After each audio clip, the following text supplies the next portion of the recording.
2026년 코스피가 5,500까지 간다. 와, 얼마 전에 나온 한 금융 보고서가 정말 폭탄 선언 같은 예측을 내놨습니다. 이게 진짜라면 한국 증시가 그야말로 역사적인 대격변을 앞두고 있다는 건데요. 아니 근데 이게 정말 가능한 이야기일까요? 지금부터 그 근거를 한번 제대로 파헤쳐 보겠습니다.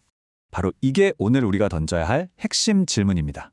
이 엄청난 전망이 그냥 막연한 희망사항일까요? 아니면 정말로 우리 눈앞에 펼쳐질 새로운 현실일까요? 만약 현실이 된다면 도대체 어떤 구체적인 근거들이 있는 걸까요? 오늘 그 이야기들을 하나하나 명확하게 짚어보겠습니다. 네, 바로 이 5,500이라는 숫자요. 이게 그냥 아무렇게나 던진 숫자가 아니고요. 2026년이라는 특정 시점에 아주 강력한 세 가지 힘이 딱 한 지점에서 만나면서 만들어낼 필연적인 결과물이라는 게 분석의 핵심입니다. 자, 오늘 이런 순서로 한번 달려보겠습니다. 먼저 코스피 5,500 예측의 가장 큰 두 기둥이죠. 코리아 디스카운트의 종말과 반도체 슈퍼사이클, 그리고 새로운 성장 동력으로 떠오른 K방산과 다른 미래 기술들까지 짚어보고요.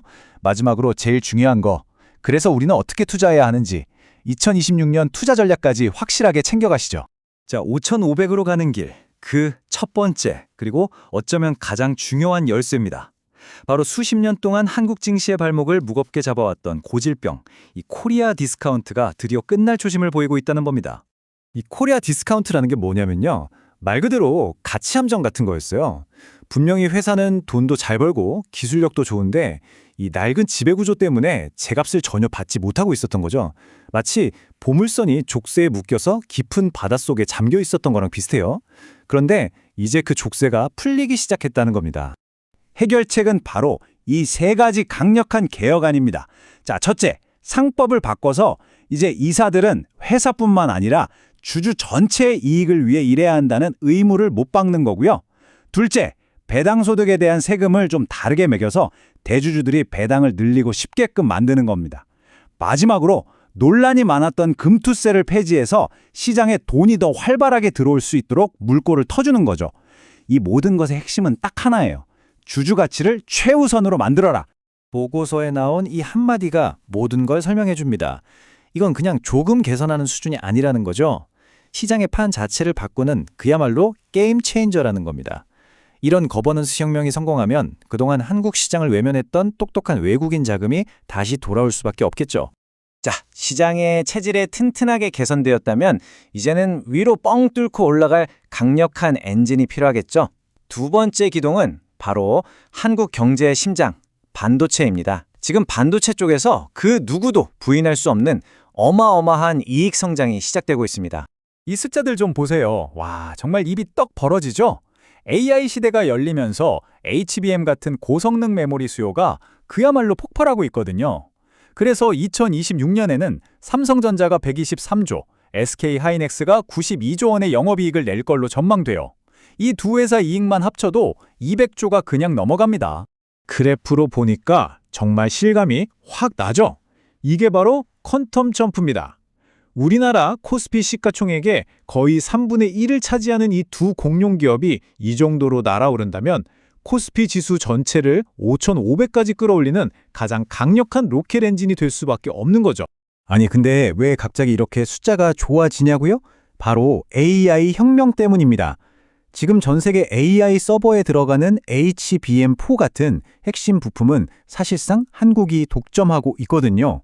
그러니까 수요는 폭발하는데 공급은 한정되어 있으니 만들기만 하면 없어서 못 파는, 말 그대로 파는 사람이 왕인 시장이 열린 겁니다. 자, 세 번째 성장 동력으로 넘어가 볼게요. 바로 한국의 방위산업 K방산입니다. 예전에는 그냥 안정적인 방어주 정도로 여겨졌는데 이제는 완전한 글로벌 성장 산업으로 체급이 달라졌습니다.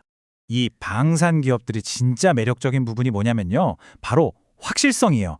2026년의 성장은 그냥 예측이 아니라 이미 계약서에 도장 다 찍어놓은 거의 예약된 미래에 가깝다는 거죠. 지금 표에 보이는 이 엄청난 수출 계약들이 이미 다 체결됐고 2026년부터 본격적으로 실적에 찍히기 시작하는 겁니다. 그리고 여기서 아주 재미있는 역설적인 현상이 나타나요. 보통 전쟁 나고 지정학적 리스크가 커지면 주식시장에는 악재잖아요. 그런데 K방산에게는 오히려 이게 강력한 성장 동력이 되고 있다는 겁니다. 전 세계적으로 분쟁이 잦아지고 미국이 우리 것부터 챙길게 하는 분위기가 되니까 다른 나라들이 앞다퉈서 국방 예산을 늘리고 있거든요. 그때 가성비 좋은 한국 무기가 딱 눈에 들어오는 거죠. 자, 지금까지 말씀드린 세 가지 핵심 동력 말고도요, 시장의 상승세를 더 단단하게 받쳐줄 또 다른 성장 엔진들이 있습니다. 앞으로 차세대 주도주가 될 가능성이 높은 분야들을 간단하게 한번 짚어볼게요. 먼저 정말 힘든 시기를 보냈던 2차 전지가 드디어 바닥을 다지고 턴어라운드를 준비하고 있고요. 앞으로 금리가 내려가면 가장 큰 혜택을 볼 바이오 섹터도 주목해야 합니다. 그리고 무엇보다 로봇, AI라는 똑딱한 두뇌를 가진 인간형 로봇이 현실화되는 이른바 피지컬 AI 시대가 열리면서 완전히 새로운 성장 스토리가 쓰여지기 시작했습니다. 자, 그럼 이쯤에서 가장 중요한 질문이 나오죠. 그래서 우리는 뭘 어떻게 투자해야 하는데? 이 새로운 시장 환경에서 어떻게 살아남고 또 수익을 낼 수 있을지 보고서에서 추천하는 포트폴리오 전략을 통해 실질적인 힌트를 얻어보겠습니다. 보고서가 제시하는 핵심 전략은 바로 바벨 전략입니다. 우리 헬스할 때 쓰는 역기, 바벨 아시죠? 양쪽에 무거운 원판을 달아서 균형을 잡는 거예요. 투자 포트폴리오도 그렇게 짜라는 겁니다. 구체적으로 보면 50%는 반도체나 은행주처럼 단단한 핵심 자산으로 중심을 잡고요. 30%는 방산처럼 구조적인 성장에 보장된 곳에, 그리고 나머지 20%는 로봇이나 바이오처럼 대박을 터뜨릴 수 있는 알파 자산에 투자해서 높은 수익을 노리는 거죠. 안정성과 성장성을 동시에 잡는 전략입니다. 물론 이렇게 장밋빛 전망만 이야기할 수는 없겠죠. 투자의 기본은 언제나 리스크 관리니까요. 이 세 가지 핵심 리스크는 반드시 머릿속에 넣어두고 계속 지켜봐야 합니다. 특히 원달러 환율이 1,500원을 넘어가거나 미국 대선 결과에 따른 갑작스러운 정책 변화, 그리고 국내에서 상법 개정안이 무산될 경우에는 지금의 전략을 다시 한번 점검해봐야 합니다. 자, 오늘 분석을 종합해보면 이렇습니다. 시장의 체질 자체를 바꾸는 거버넌스 혁명, 그리고 압도적인 실적을 보여줄 반도체 슈퍼사이클, 여기에 K방산이라는 새로운 성장 엔진까지, 이 세 개의 거대한 톱니바퀴가 완벽하게 맞물려 돌아가기 시작한다면 코스피 5,500은 더 이상 불가능한 꿈이 아닐지도 모릅니다. 여러분은 이 새로운 시대의 개막 어떻게 생각하시나요?